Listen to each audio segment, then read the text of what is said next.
Muhammadan abduhu wa rasuluhu da'ila ridwani Allahumma salli alaihi wa ala alihi wa ashabi wa ikhwani.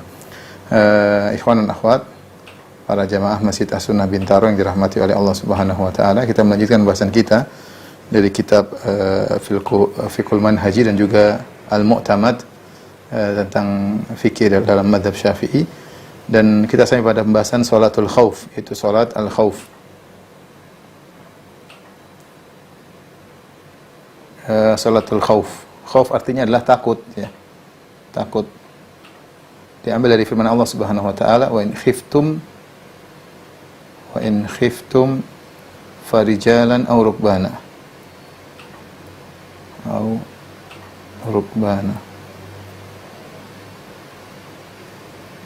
Jika kalian takut, ya, artinya jika kalian takut, maka solatlah dalam kondisi berjalan atau naik kendaraan.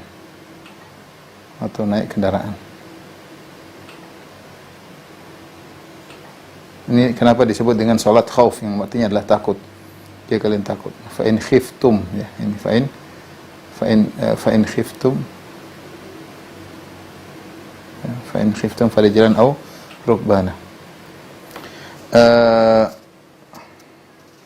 Demikian juga Allah Subhanahu wa taala menyebut dalam surat An-Nisa ayat 2,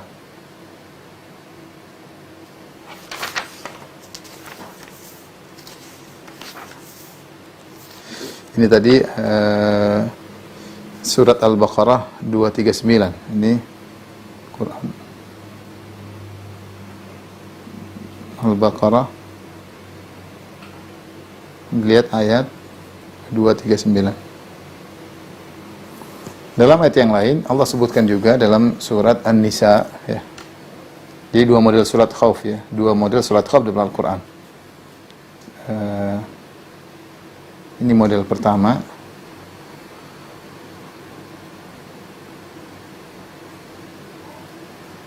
Model kedua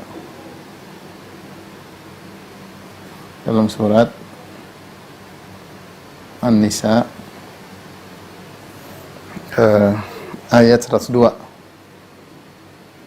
Saya bacakan firman Allah Subhanahu wa taala, wa idza kunta fihim, kalau engkau bersama mereka, para sahabat, fa aqamta lahumus shalat, lantas engkau pun salat, faltakum ta'ifatum minhum ma'aka wal ya'khudhu aslihatahum, maka bagilah kelompok pasukan menjadi dua.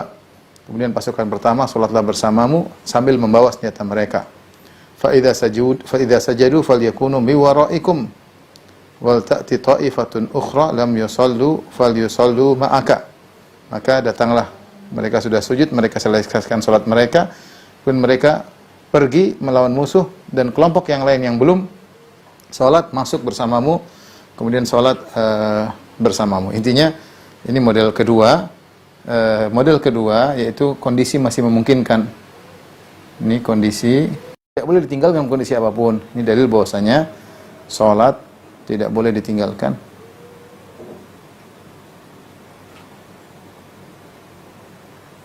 dalam kondisi apapun. Ini saya sering sampaikan, sebagian orang ketika dalam kondisi takut dia tidak sholat, dalam kondisi sakit dia tidak sholat. Justru kondisi-kondisi seperti itu, lagi takut, lagi sakit, justru dia butuh dekat dengan Allah, karena dia tidak tahu dia masih hidup lagi atau tidak. Justru orang berusaha di dalam kondisi-kondisi seperti itu dia dekat dengan Allah Subhanahu wa taala, bukan jauh dari Allah Subhanahu wa taala. Dan juga faedah pentingnya sholat berjamaah.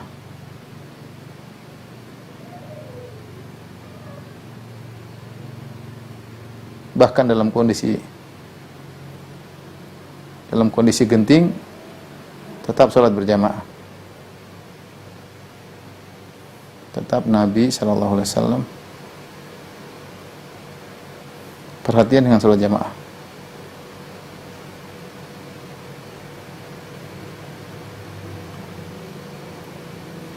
Baik, ikhwan dan akhwat yang dirahmati Subhanahu wa taala, yang perlu kita tambahkan di sini, Nabi sallallahu alaihi wasallam ketika 16 model ini semuanya dalam kondisi Nabi safar. Nanti akan kita jelaskan. Jadi Rasulullah SAW penyontok 16 model itu Rasulullah selalu dalam kondisi safar. Sehingga sholat salat khaufnya yang datang dari Nabi sallallahu alaihi wasallam semuanya dalam salat 2 rakaat. Tapi ini yang pertama, kita akan bahas setelah ini model-model salat khauf ya.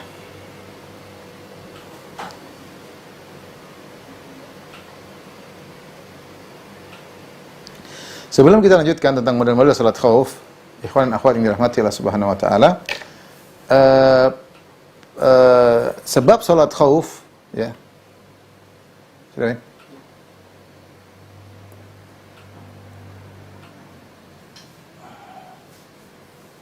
Salat khauf adalah khauf. Yaitu adanya khauf. Adanya rasa takut. Rasa takut ya. Rasa takut sini umum ya. Jadi bukan sebabnya perang, bukan sekedar perang. Karena seandainya seorang dalam kondisi perang, tapi dia tidak merasa takut, misalnya musuh jauh, daerah dia tersembunyi misalnya, dia tidak harus salat khauf. Jadi salat itu dalam kondisi takut musuh akan menyerang atau nyawanya terancam. Makanya takut di sini umum. Allah mengatakan in khiftum. Fa in khiftum, Allah berfirman, tadi sudah kita sebutkan, fa in khiftum. Jika kalian takut.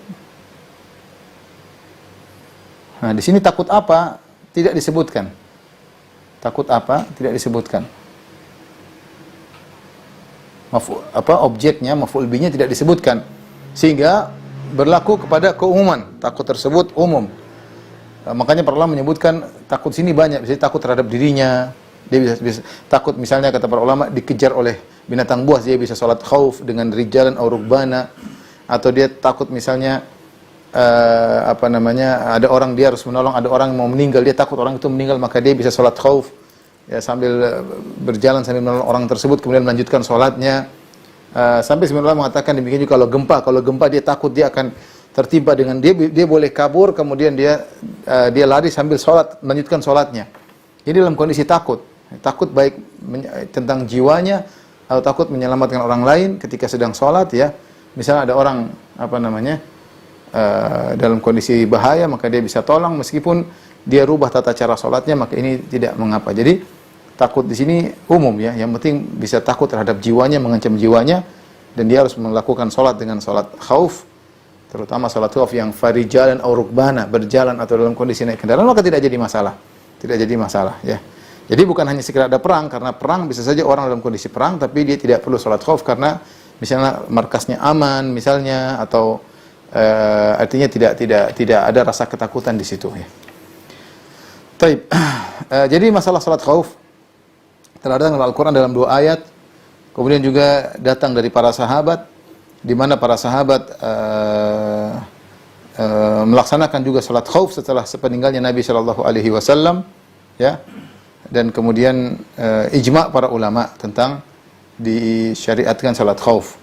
Dan salat tersebut masih dibutuhkan sampai zaman sekarang karena peperangan sangat mungkin terjadi. Dan kemudian salat khauf itu bisa dikerjakan karena namanya pasukan itu, seorang pasukan bisa dalam berbagai macam kondisi. Bisa dia dalam kondisi sedang naik di atas tank misalnya, dia bisa salat khauf sambil menggerakkan tank. Dia bisa dalam kondisi misalnya ini perang zaman sekarang. Kalau dulu naik kuda sambil perang bisa salat khauf, naik kuda zaman sekarang bisa saja dia naik pesawat tempur sambil dia salat, dia bisa salat khauf ya, dalam kendaraan naik dengan isyarat, dengan nunduk sedikit, kalau dia sujud, kalau rukuk nunduk sedikit, sujud lebih rendah lagi, kalau tidak mungkin kan cukup dengan isyarat ya. Bisa dia sambil salat sambil dia menjaga macam-macam. Jadi semuanya tetap harus salat ya. Harus salat. Apapun kondisi dia seorang. Bisa jadi dia sedang melewati tempat markas perbatasan sehingga dia harus pelan-pelan masuk, dia harus tiarap, sambil tiarap dia salat. Salat. Apapun kondisinya, dia harus salat dan dia bisa salat khauf. Ya. Jadi intinya salat khauf bukan hanya terbatas pada perang, tapi kebanyakan praktek Nabi dalam perang. Tapi ketika ayat umum fa in khiftum, jika kalian takut, menunjukkan takut apapun yang berkaitan dengan nyawanya, maka dia boleh melaksanakan salat khauf. Taib. Kata Syekh Muhammad Az-Zuhaili rahimahullah taala, beliau mengatakan bahwasanya ada 16 model wasallam. Dan perlu saya ingatkan bahwasanya 16 salat khauf ini semuanya dikerjakan Nabi sallallahu alaihi wasallam dalam kondisi safar, sehingga Rasulullah mengqasar salat. Ya. Rasulullah mengqasar salat. Jadi salat khauf tadi sudah kita sebutkan dua model. Kalau memungkinkan untuk bisa dikerjakan dengan menjalankan ruku, sujud, maka dikerjakan dengan salah satu dari 16 model. Kalau tidak memungkinkan tadi berdiri, jalan kaki, naik kendaraan, dalam kondisi lari, terserah. Ya. Tetapi perlu diperhatikan salat khauf adalah salat fardu ya, yang dikerjakan. Artinya ada azan, ada iqamat biasa. Tapi azan tidak perlu dikeraskan suara, nanti ketahuan, misalnya cukup didengar oleh mereka, tidak perlu teriak. Masalah dan mudarat. Dia sama dengan salat fardu biasa, salat khauf, cuma banyak keringanan. Keringanannya tadi misalnya bisa menghadap kiblat, bisa tidak menghadap kiblat, ya. Bisa tadi bisa bergerak, bisa sambil jalan, tapi bisa sambil lari, bisa sambil naik kendaraan. Tapi salat khauf intinya bisa kemungkinan dikerjakan dalam kondisi safar, dalam kondisi mukim.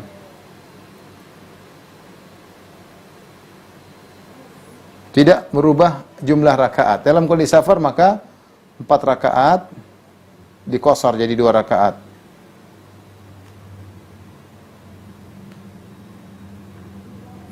Kalau mukim 4 rakaat tetap 4 rakaat. Tetap 4 rakaat. Tidak berubah. Nah, 16 contoh yang dikerjakan Nabi, 16 contoh dari Nabi, 16 model Nabi sallallahu alaihi wasallam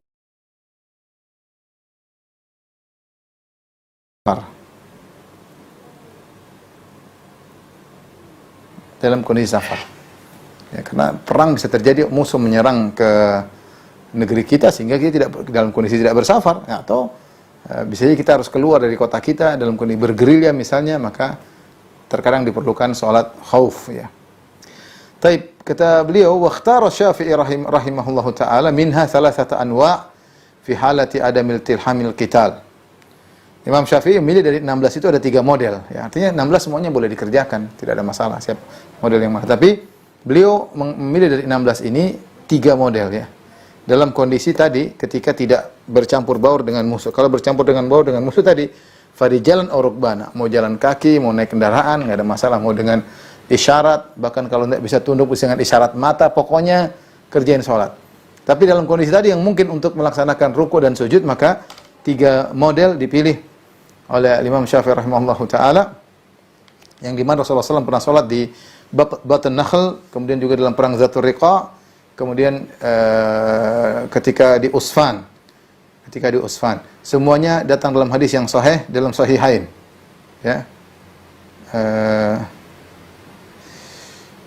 Taib, ini 3 model yang dipilih Imam Syafi'i, kita akan sebutkan di sini. Model yang pertama,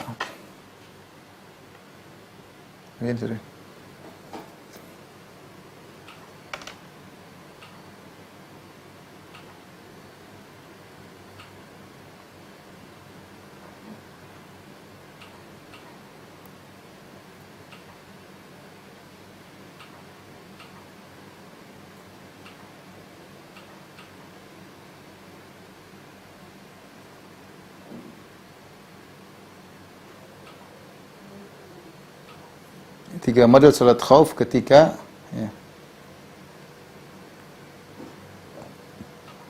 tidak bercampur dengan musuh.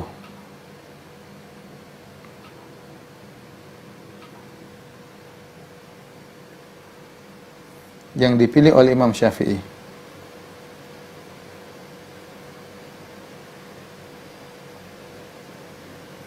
Untuk ini saya kasih contoh yang salat 2 rakaat, karena Rasulullah SAW ketika mencontohkan 16 salat tersebut dalam kondisi musafir, ya. Apa saja 3 model tersebut? Yang pertama,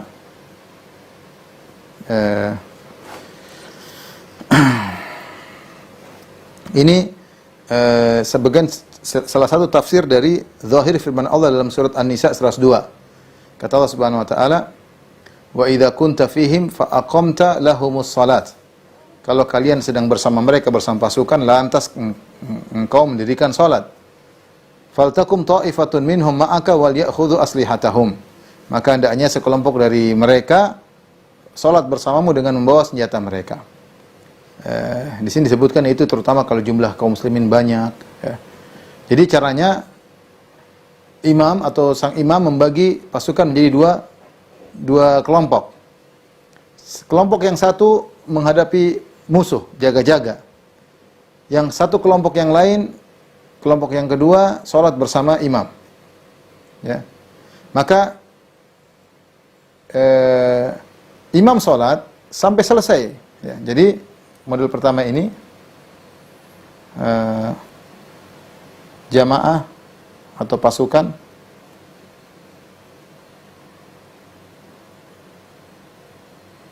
dibagi menjadi dua.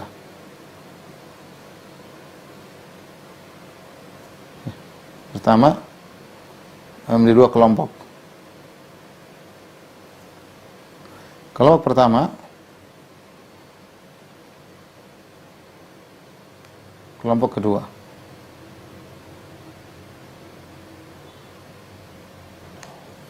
Kemudian kelompok pertama, tugasnya kelompok pertama berjaga, pertama tidak sholat dan berjaga. Sementara kelompok kedua sholat sama imam sampai selesai. Ini cara yang sangat mudah ya. Imam sampai selesai, hingga selesai. Kemudian lalu sholat berikutnya, sholat kedua imam sholat lagi. Imam sholat lagi sama kelompok pertama yang tadi belum sholat.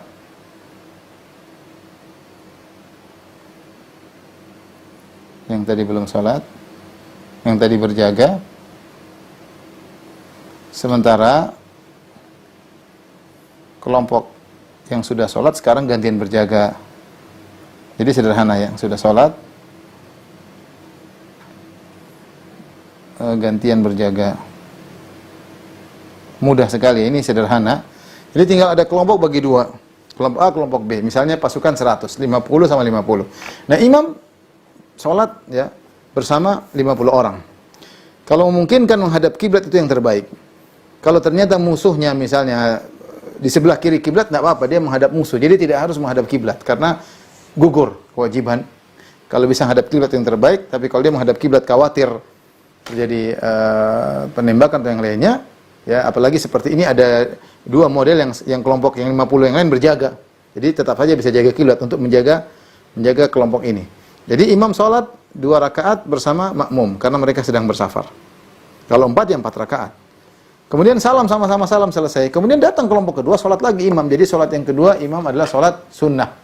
Yang pertama wajib, yang kedua dia sholat ulang. Jadi sholat zuhurnya 2 kali. Zuhur yang 2 rakaat yang pertama wajib, ya. 2 rakaat kedua sunnah. Ya. Kalaupun dalam kondisi tidak safar, maka dia sholat 4 rakaat bersama grup pertama, grup kedua berjaga. Setelah selesai, dia sholat lagi, grup kedua ya mudah. Jadi intinya imam sholat 2 kali. Ya. Kesimpulan di sini, kesimpulannya imam sholat 2 kali. Pertama wajib, kedua sunnah. Yang kedua sunnah. Kedua sunnah bagi dia karena dia mengulangi salat 2 kali. Ini sesuai dengan zahir ayat ya.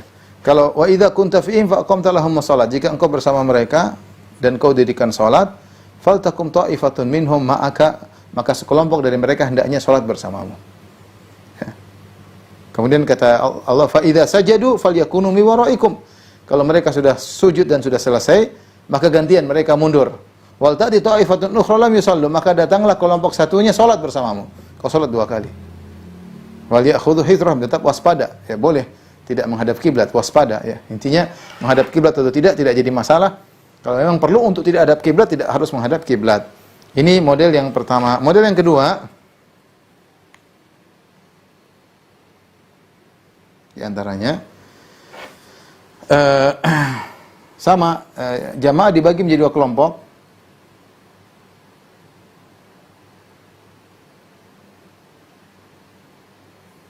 Dua kelompok ini bisa jadi masing-masing kelompok satu saf, bisa jadi masing kelompok dua saf, bisa jadi satu kelompok tiga saf, bebas. Yang penting bagi dua. Sholat bareng-bareng langsung. Dua kelompok ini, jadi imam, kemudian dua grup ini, grup A, grup B, sholat di belakang sama rakaat pertama bareng-bareng, grup A, grup B jadi makmum. Sampai kemudian ruku ikut ruku, jadi imamnya berdiri, grup A, grup B ikut berdiri. Imam ruku, grup A, grup B ikut ruku. Ya. Imam i'tidal, grup A, grup B ikut i'tidal. Ketika imam sujud, ya, maka satu grup sujud, grup yang lain tetap berdiri. Dan ini yang sangat nampak kalau musuh di arah kiblat, sehingga grup yang berdiri tetap bisa mengawasi. Taruhlah kita ulangi, grup A yang pertama kali ikut sujud. Jadi sekarang imam berdiri, di belakang dia ada grup A dan grup B. Jadi grup A bisa jadi dua saf, grup B dua saf, terserah. Bisa jadi grup A tiga saf, grup B tiga saf, terserah. Pokoknya dibagi. Nah, ketika imam rakaat pertama, imam berdiri, bacaan mereka ikut, grup A, grup B. Imam ruku, grup A, grup B juga ikut ruku. Imam i'tidal, grup A, grup B juga ikut i'tidal. Ketika imam sujud, grup A sujud, grup B tidak. Grup B tetap berdiri sambil bawa senjata mengawasi musuh. Sambil jaga mengawasi musuh. Bisa jadi ada tiba-tiba serangan, ya. Bisa jadi serangan. Kemudian imam ruku sama grup A sampai selesai, imam berdiri lagi. Berdiri lagi sampai grup A ikut berdiri. Sampai grup A ikut berdiri. Kemudian ketika imam berdiri, maka grup B sujud, grup B sujud. Jadi imam sudah berdiri sama grup A, grup B sujud. Sampai sujud kemudian berdiri lagi. Ketemu lagi rakaat kedua. Ya, jadi sekarang semua berdiri rakaat kedua. Setelah rakaat kedua, ruku, sama-sama ruku, grup A, grup B ikut ruku, i'tidal. Ketika sujud imam pada rakaat kedua, sekarang grup B yang sujud, grup A berdiri. Grup B yang sujud. Grup B yang sujud. Kemudian sampai duduk tasyahud, setelah duduk tasyahud, baru kemudian grup A turun tasyahud, baru salam bareng. Baru salam bareng. Saya ulangi, mungkin agak repot ya. Jadi bedanya kalau cara model kedua ini, sholat tidak dua kali, sholat tetap sekali. Sholat hanya sekali. Ya, bukan dua ronde. Kalau ini kan dua ronde. Kalau ini dua ronde, imam dua ronde. Imam dua kali.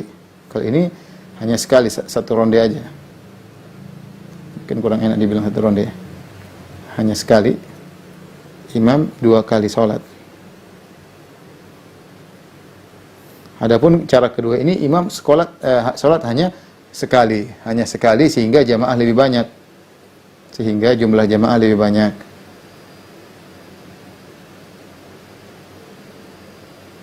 Lebih banyak. Hanya saja cara sholatnya. Ini imam. Imam, grup A, grup B. Imam, grup A, grup B. Ketika imam berdiri rakaat pertama, ini kita ceritanya sholatnya qashar. Ya, sholat duhur lah istilahnya. Imam berdiri depan, kemudian rakaat grup A dan grup B. Grup A di depan, grup B di belakang, misalnya, terserah ya. Baik, ketika mereka berdiri rakaat pertama, semua sama. Rakaat pertama, ketika imam ruku, semua sama-sama ruku. Grup A, grup B sama-sama ruku. Ketika i'tidal, di rakaat pertama, semua sama-sama i'tidal. Ketika sujud, grup ini berbeda. Grup A ikut sujud bersama imam. Grup B tetap berdiri, pegang senjata, ngawas. Ya, ngawas. Grup A yang sama imam sujud sampai selesai rakaat pertama, imam berdiri lagi. Allahu Akbar. Sama grup A ikut berdiri. Nah, ketika mereka sudah berdiri, grup B yang sujud sendiri. Sujud sendiri. Grup B sujud sendiri. Kemudian setelah sujud, ketemu lagi imam rakaat kedua. Taib. Imam rakaat kedua, jadi imam menunggu. Ketika grup B sudah berdiri lagi bersama imam, maka kemudian imam baca Quran, baca Al-Fatihah, baca semua, kemudian ruku lagi bareng-bareng, A B sama-sama ruku. Ketika i'tidal juga A B sama-sama i'tidal. Ketika imam sujud rakaat kedua, gantian grup B yang sujud sekarang. Grup B yang sujud, grup A berdiri. Grup B sujud terus sampai imam tiba di tasyahud. Ketika imam tasyahud bersama grup B, maka jangan dulu salam, tunggu grup A turun. Grup A turun bertasyahud bareng-bareng, baru kemudian salam bareng-bareng. Itu model yang kedua. Model yang kedua.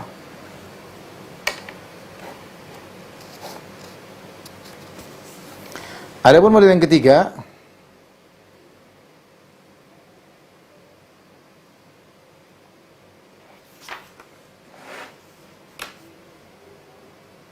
model ketiga lain lagi. Ya ini caranya sama, dibagi menjadi, kita tuliskan sini model ketiga.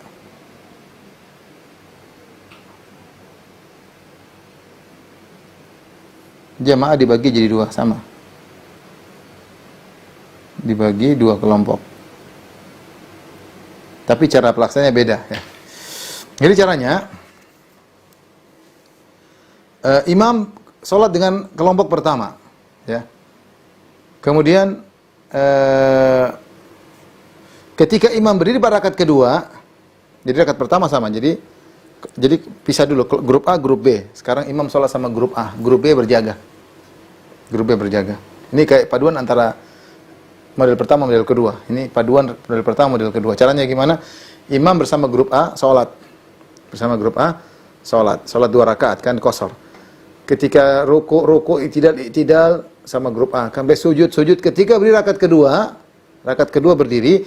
Nah, grup A ini dia berniat untuk memisahkan diri. Jadi untuk rakaat kedua dia sholat sendiri. Dengan cepat, ruku, imam tetap berdiri, grup A ini nyelesain. Ruku, i'tidal, kemudian sujud, kemudian tasyahud, kemudian selesai. Datang grup kedua. Grup kedua ini rakaat pertama, imam rakaat kedua. Maka setelah sholat bersama imam, ruku semua sama, ketika imam tasyahud, dia naik sendiri. Dia naik, grup yang pertama dia jaga-jaga. Grup kedua naik, rakaat kedua, kemudian dia selesaikan sampai tasyahud bareng, baru salam bareng. Nah, itu cara model yang ketiga. Saya ulangi model ketiga. Grup bagi dua, grup A, grup B. Grup A, grup B. Apa yang dilakukan? Grup A sholat sama imam, grup B berjaga. Grup A sholat sama imam. Tapi dia sholat sama imam cuma 1 rakaat. Ketika imam rakaat pertama sama-sama bareng. Ketika imam naik rakaat kedua, grup A juga naik rakaat kedua, dia selesaikan sholatnya sendiri. Imam tetap berdiri rakaat kedua. Grup A-nya rukuk sendiri karena dia niat berpisah dari imam. Dia berpisah dari jamaah. Maka dia rukuk, kemudian dia i'tidal, kemudian dia sujud, kemudian tasyahud, assalamualaikum. Datang grup B. Grup A sekarang berjaga. Grup B datang, grup B posisinya rakaat kedua. Grup B posisinya rakaat pertama, imam rakaat kedua. Maka sholatlah bersama imam. Imam rakaat kedua, dia rakaat pertama. Sampai imam rakaat kedua karena tasyahud, grup B tidak tasyahud, naik rakaat kedua.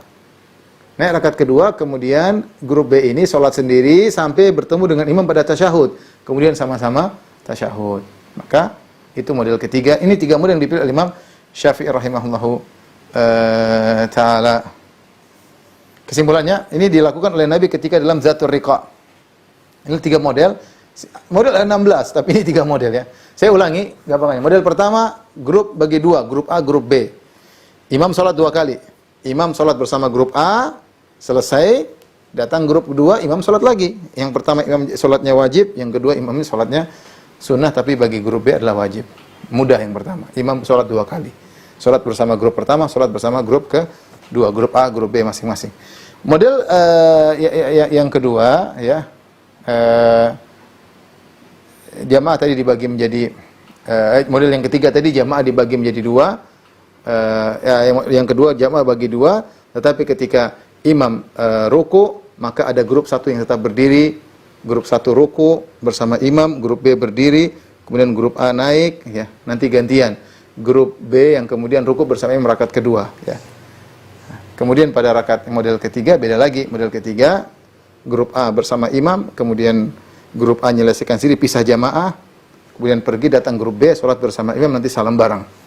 Insya Allah nanti bisa didengar kembali dalam rekamannya ya. Tapi ini 3 model yang dipilih oleh Imam Syafi'i rahimahullah dalam salat al-khauf, dalam salat al-khauf. Bagaimana kalau bagaimana kalau 4 rakaat? Ini sudah, Win? Pertanyaan. Bagaimana kalau salat 4 rakaat?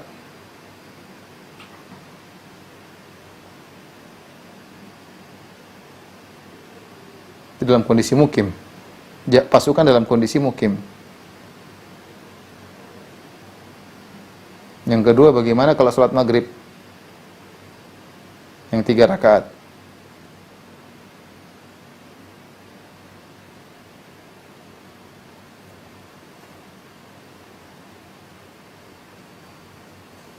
Adapun kalau 4 rakaat mudah, yang tadinya imam 1 rakaat bersama makmum, jadi dua. Jadi grup bagi 2, yang tadinya 1 rakaat jadi 2 rakaat. Tinggal dikali 2 aja.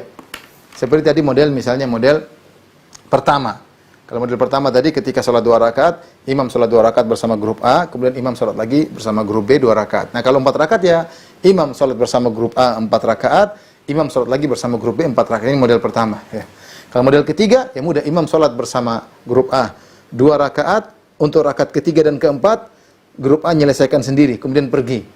Kemudian datang grup B, sholat bersama imam, rakaat ketiga dan keempat. Ya ketika tasyahud, grup B nyelesain sendiri sampai ketemu imam rakaat keempat, kemudian salam bareng. Model seperti itu. Adapun kalau sholat 3 rakaat, maka dibagi 2-1. Ya, grup pertama bersama 2 rakaat bersama Nabi, grup kedua ikut 1 rakaat.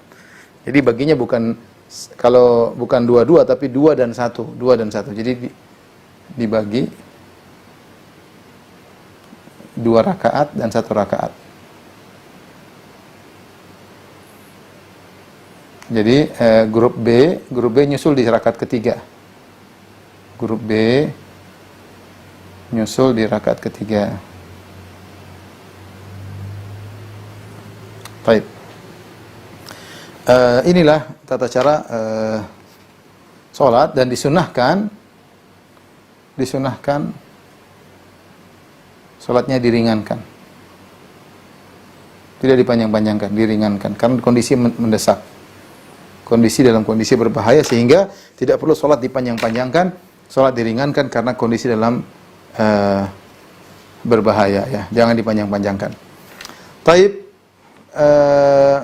Adapun dalam kondisi musuh sudah bercampur baur, ya, maka tidak ada aturan khusus, tidak ada model khusus. Silakan masing-masing sholat sesuai dengan yang mudah bagi dia.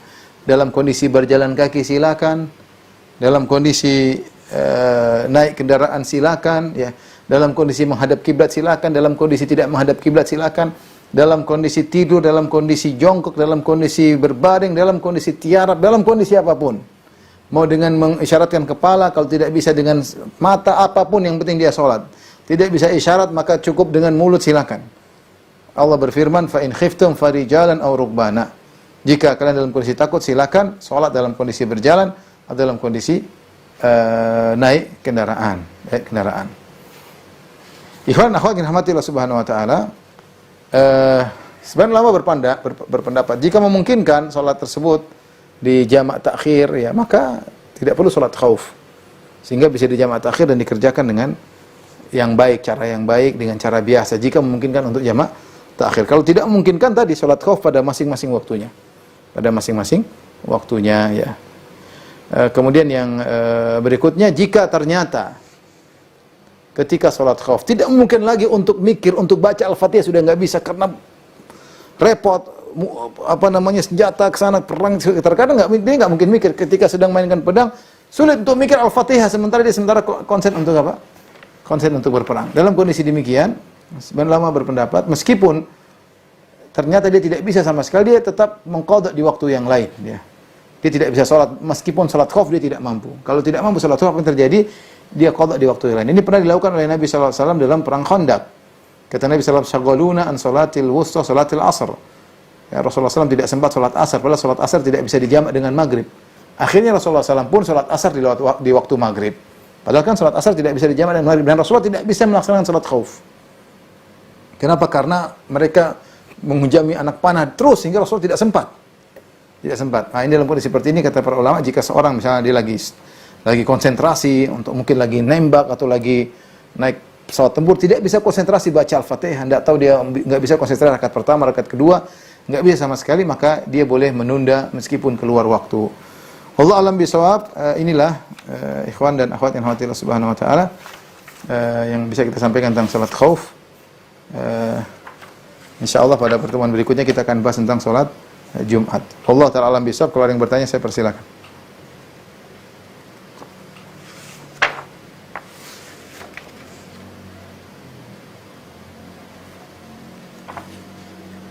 Silakan Pak Abdul Samad. Ya, alhamdulillah Ustaz, atas penjelasannya yang begitu gamblang. Ya, mungkin karena sinyalnya agak kurang bagus, jadi penangkapan di sini jadi agak terganggu. Ya, enggak apa. Jika demikian maka pertanyaan sedikit dong. Nah, ada satu aja gimana? Alhamdulillah. Silakan, pertanyaannya apa? Ada pertanyaan dari Abu Salsa. Pertanyaannya, Assalamualaikum Ustaz, bagaimana sholat ketika di dalam kereta api? Apakah menunggu kereta menghadap kiblat? Sholat di dalam kereta. Kalau memungkinkan, semuanya ini masalah dalam kondisi terdesak, sama di kereta api, di mobil atau di pesawat, sama, statusnya sama. Jika memungkinkan kita menghadap kiblat, maka wajib menghadap kiblat. Contoh misalnya kita kereta, kursinya bisa berhadap-hadapan. Kita minta izin sama orang misalnya, mungkin nggak saya sholat itu sehingga bisa menghadap kiblat. Kalau memungkinkan, kita harus lakukan. Kalau tidak memungkinkan, dibilang nggak bisa, nggak mau, ya sudah kita sholat sebisanya. Kalau nggak bisa menghadap kiblat, maka ya bagaimana lagi? Intinya ini kembali kepada fattaqullaha mastata'tum, bertakwalah semampunya. Kalau mampu menghadap kiblat, maka wajib menghadap kiblat. Mampu berdiri, maka wajib untuk berdiri. Jika tidak memungkinkan, contohnya kita mungkin tapi dilarang oleh petugas. Peraturan tidak boleh berdiri. Kalau berdiri cuma ngambil barang, oke, tapi berdiri kemudian sholat, menutup jalan, ini tidak boleh. Ya, tidak boleh. Misalnya, saya nggak tahu peraturan, kalau tidak boleh sudah. Seperti di pesawat. Di pesawat, kalau bukan Saudi Airlines agak sulit kita mau sholat apa? Mau sholat berdiri di pesawat, ya, agak sulit. Ya. Apalagi kalau kelas ekonomi. Kita kelas bisnis saja kadang nggak diizinkan. Ya. Selain Saudi, selain Saudi saja, saya pernah bisnis mau sholat nggak bisa, dia nggak bisa, harus di tempatnya, peraturan. Ya sudah, mau diapain? Kita sholat. Kalau mampu menghadap kiblat silakan. Kalau tidak mampu ya lakukan yang semampu kita. Jadi kalau pertanyaannya, apakah kita menunggu kereta sampai menghadap kiblat? Kalau memungkinkan kita menunggu kereta menghadap kiblat bisa dilakukan, maka itu lebih baik. Sehingga kita bisa sholat menghadap kiblat. Tapi kalau tidak memungkinkan, sebentar lagi waktu habis misalnya, dan tidak ada waktu kesempatan untuk menghadap kiblat, maka kita sholat sebisa yang kita lakukan. Wallahu a'lam bishawab. Ini terkait gempa, kebetulan tadi terasa sekali di sini. Ya. Yang terbaik ketika kita sedang sholat kemudian terjadi gempa, itu mungkin perlu dijelaskan. Intinya ada ulama mengatakan bisa memutuskan sholat jika memang dikhawatirkan gempa tersebut parah besar dan bisa runtuhan, dia bisa memutuskan sholat. Ada yang mengatakan dia bisa keluar tidak niat memutuskan sholat, dia lanjutkan saja, dia sholat di luar, dia lanjut. Jadi dia bisa memutuskan dari imam. Ini kan kondisi terdesak. Imam mungkin bertahan, dia boleh keluar lari meskipun tidak menghadap kiblat dan tidak batal karena kondisi darurat. Dia keluar kemudian dia lanjutkan di lapangan misalnya di luar, boleh. Jadi tidak harus apa? Tidak harus membatalkan sholatnya. Tetapi kalau mengharuskan dia batalkan sholat, maka itu udzur syar'i. Udzur syar'i, ya. Tapi kalau gempanya ringan, ya kelihatannya tidak kencang, maka dia bertahan, tidak jadi masalah. Tapi kalau kelihatannya gempa semakin kencang, khawatir terjadi runtuhan, maka dia boleh keluar dan dia lanjutkan di lapangan misalnya. Wallahu a'lam bishawab. Baik, Ustaz. Cukup jelas. Sudah selesai, Ustaz. Demikian bisa kita sampaikan, kurang lebihnya kita mohon maaf. Insyaallah kita lanjutkan pada pertemuan berikutnya tentang salat Jumat, ya. Wabillahi taufiq wal hidayah. Assalamualaikum warahmatullahi wabarakatuh.